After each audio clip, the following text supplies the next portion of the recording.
నమస్తే, welcome to citizens pulse. నేను మీ ఉదయ్ కిరణ్.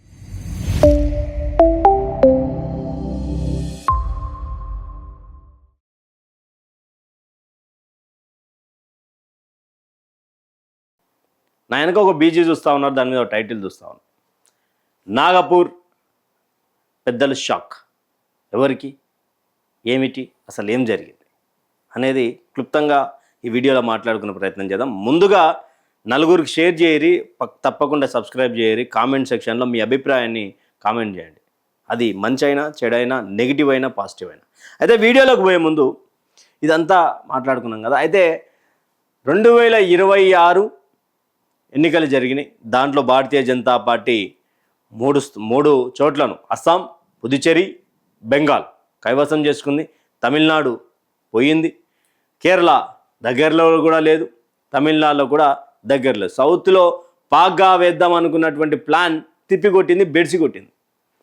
తర్వాత ఎన్నో సంవత్సరాల నుండి మతోన్మాద రాజకీయాలకు చెక్ పెట్టాలా, హిందువుల మీద జరుగుతున్నటువంటి మారణ కాండకు చెక్ పెట్టాలా, ఇదంతా కాదు మేమే అధికారంలోకి రావాలా అనే ఒక శపథం తీసుకున్నటువంటి అమిత్ షా, మోడీలకు గిఫ్ట్గా వెస్ట్ బెంగాల్ వచ్చేసింది. వాళ్ళ పోరాట పటిమకు కాళ్ళు మొక్కాల్సింది.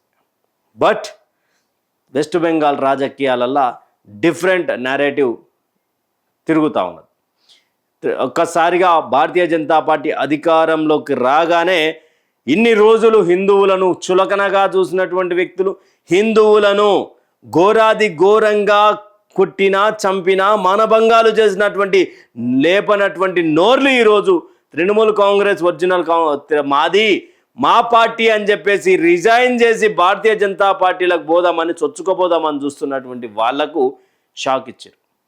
ఎస్, బీజేపీ ఆల్వేస్ వెల్కమ్ అన్నది. సుబేంద్ అధికారి రెడీ అయిపోయింది. ఇక 20 మంది 21 మందిని ఎంపీలను పార్టీలో జాయిన్ చేసుకోవాలా, తృణమూల్ కాంగ్రెస్ లేకుండా చేయాలా అనే ప్లాన్. అయితే అక్కడే స్టార్ట్ అయింది పంచాయతీ. ఏం స్టార్ట్ అయింది? నాగపూర్ పెద్దలు షాక్. అంటే నాగపూర్ పెద్దలు అంటే ఎవరు అనుకున్నారు? నాగపూర్ పెద్దలు అంటే బీజేపీ వాళ్ళకు ఆర్ఎస్ఎస్ బీజేపీకి షాక్ ఇచ్చింది. మీకు చెప్తా ఉన్నాం, మీరు గనక తృణమూల్ కాంగ్రెస్ పార్టీకి సంబంధించినటువంటి ఎంపీలను కనుక భారతీయ జనతా పార్టీలో జాయిన్ చేసుకుంటే మీకు చాలా ఇబ్బందికరమైనటువంటి పరిస్థితులు వస్తాయని చెప్పేసి direct Bharatiya Janata party senior నాయకులకు, జాతీయ అధ్యక్షునికి, అందరికీ కూడా వార్నింగ్ ఇచ్చినట్టుగా సమాచారం, వార్త చక్కర్లు కొడతా ఉంది. ఎస్, నిజమే. వాళ్ళు అడిగింది, వాళ్ళు చెప్పింది నిజమే, వాళ్ళు అన్నది నిజమే. వాళ్ళు తృణమూల్ కాంగ్రెస్ నాయకులను తీసుకోవద్దు అనే దానికి కూడా ఇంకొక పర్యాయం చూపించారు. ఎట్లా అంటే, ఇన్ని రోజులు ఇబ్బందులు పెట్టినటువంటి వాళ్ళను తీసుకొచ్చి వాషింగ్ పౌడర్ ఏ నాయకుడైనా ఎన్ని అక్రమ దందాలు చేసినా, ఎన్ని కేసులు చేసినా, ఎన్ని కేసులున్నా, ఎన్ని మానభంగ కేసులున్నా కూడా, దేశద్రోహి అయినా సరే కూడా భారతీయ జనతా పార్టీలో కలిసిపోతే వాషింగ్ పౌడర్ వాషింగ్ మిషన్లో వస్తే తోమితే మొత్తానికి మళ్ళొక్క జన్మ తీసుకుంటాడేమో అన్న విధంగా తయారవుతారా? అది పార్టీకి చెడ్డ పేరు వస్తుంది, పార్టీని నడిపించేటువంటి వాళ్ళకి సిద్ధ పేరు వస్తుంది, ప్రతిపక్షానికి చోటిచ్చినటువంటి వాళ్ళు అవుతాం, తృణమూల్ కాంగ్రెస్ ఎంపీలు మనకొద్దు అని చెప్పేసి తెగించి చెప్పేసింది ఆర్ఎస్ఎస్. దానికి బదులుగా మరి ఏం చేయాలి అనే క్వశ్చన్ మార్క్ వస్తే అక్కడ ఆ క్వశ్చన్ మార్క్కి సమాధానం చెప్పింది. ఎన్నో రోజులుగా భారతీయ జనతా పార్టీ జెండా మోసినటువంటి, కరడు కట్టినటువంటి కార్యకర్త ఎవరైతే ఉన్నారో, ఎవరైతే పార్టీ కోసం, దేశం కోసం, ధర్మం కోసం మరణించిర్రో, తృణమూల్ కాంగ్రెస్ గూండాల చేతిలో, ఆనాటి కమ్యూనిస్టు పాలన చేతిలో మరణించినటువంటి కాషాయ వీరులను రాజకీయ పార్టీలోకి తీసుకురండి, వాళ్ళ వారసులను తీసుకురండి తప్ప తృణమూల్ కాంగ్రెస్ నేతలొద్దు. వాళ్ళను గెలిపించుకునే సత్తా మీకున్నదా? రిజైన్ చేసిరు కదా, ఆ రిజైన్ చేసినటువంటి దాంట్లో ఎన్నికలు వస్తే గనక వాళ్ళని నిలబెట్టి గెలిపించండి. నిజమైనటువంటి గరుడు కట్టినటువంటి కార్యకర్తకు, కాషాయం మోసినటువంటి కార్యకర్తను గెలిపించి మీరు అధికారం వైపు చూపించండి తప్ప తృణమూల్ కాంగ్రెస్ని తీసుకోవద్దు అని చెప్పేసి క్లియర్గా చెప్పింది. అసలు తృణమూల్ కాంగ్రెస్ ఎంపీలు ఎందుకు అవసరం? భారతీయ జనతా పార్టీ ఆలోచన ఏంటి, ఆర్ఎస్ఎస్ ఆలోచన ఏంటి అనేది కూడా మాట్లాడుకుందాం. అయితే తృణమూల్ కాంగ్రెస్ పార్టీకి సంబంధించినటువంటి 20 మంది రిజైన్ చేసిరు. తర్వాత ఇది మా పార్టీ, ఇది మమతకు సంబంధించినటువంటి పార్టీ కాదు అంటూ కూడా బహిరంగంగా విమర్శలు చేస్తూ ఉన్నారు. గతంలో మమత కొంగుచాటున బతికినటువంటి ఈ ఎమ్మెల్యేలు ఈరోజు మమతను ఎదిరిస్తున్నారంటే అధికారంలోకి మళ్ళా రాదు మమత అని చెప్పేసి కూడా. కానీ ఇదే మరి ఎంపీలు ఆర్జికర్ మెడికల్ టీమ్ చనిపోయిన రోజు, మానభంగానికి గురైన రోజు ఈ ఎంపీలు ఏడబోయారు.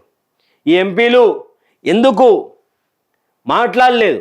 ఆ రోజు మమతా బెనర్జీ లాగానే సేమ్ గెటప్ వేసుకున్నటువంటి మహిళా నాయకురాలు ఆమె భారతీయ జనతా పార్టీని ఇష్టం వచ్చినట్టు తిట్టి, ఇష్టం వచ్చినట్టు వాగి ఈరోజు భారతీయ జనతా పార్టీలోకి వస్తామంటే ఎలా ఆహ్వానించారు అనేది కూడా అక్కడ స్థానికంగా ఉండేటువంటి గ్రౌండ్ లెవెల్లో ఉన్నటువంటి కార్యకర్తలు కూడా వద్దు అనుకున్నారు. ఆర్ఎస్ఎస్ పెద్దలు కూడా అదే అనుకున్నారు. అది జరగాలి. అసలు తృణమూల్ కాంగ్రెస్ పార్టీకి సంబంధించినటువంటి ఎంపీలు ఎందుకు ఇంపార్టెంట్ అంటే, 2 బలం భారతీయ జనతా పార్టీకి కావాలి అంటే మరో 45-50 మంది ఎంపీల అవసరం ఉన్నది లోక్సభలో.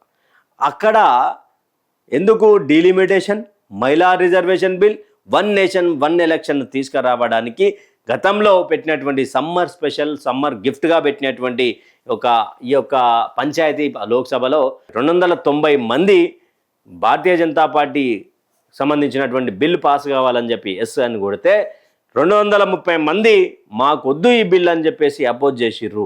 ఆ రోజు నుంచి టార్గెట్ వ్యూహంగా ఇది నడుస్తూ ఉన్నది. అయితే దీనికి సంబంధించినటువంటిది బాగున్నది. కానీ ఈడ పెద్ద ట్విస్ట్ ఏమొచ్చింది?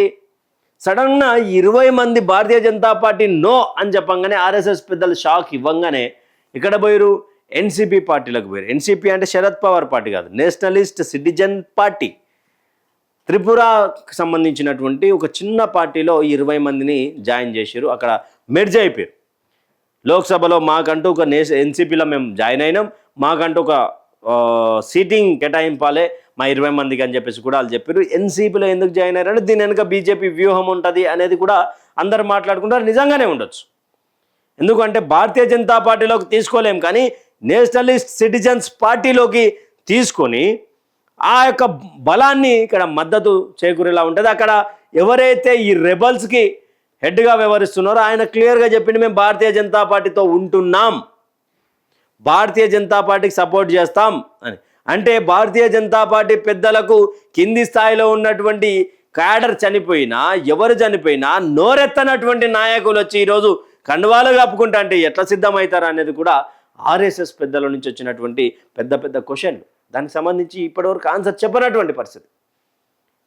మరి ఆర్ఎస్ఎస్ తీసుకున్నటువంటి నిర్ణయం సరైందా? భారతీయ జనతా పార్టీ నాయకులను భారతీయ జనతా పార్టీకి చెక్ పాయింట్ పెట్టాలంటే ఆర్ఎస్ఎస్తో కాకుండా ఇంకెవరితోనో సాధ్యం అవుతుందా?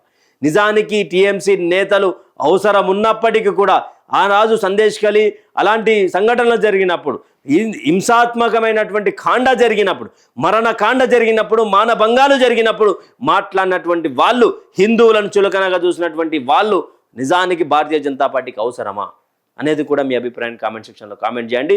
రాజకీయాలలో పర్మనెంట్గా శత్రువులు, పర్మనెంట్గా మిత్రులు ఉండరనే కోణాన్ని కూడా ఈరోజు మనం మాట్లాడుకోవచ్చా? Stay tune with Citizens Pulse. Thank you for watching. Stay tune with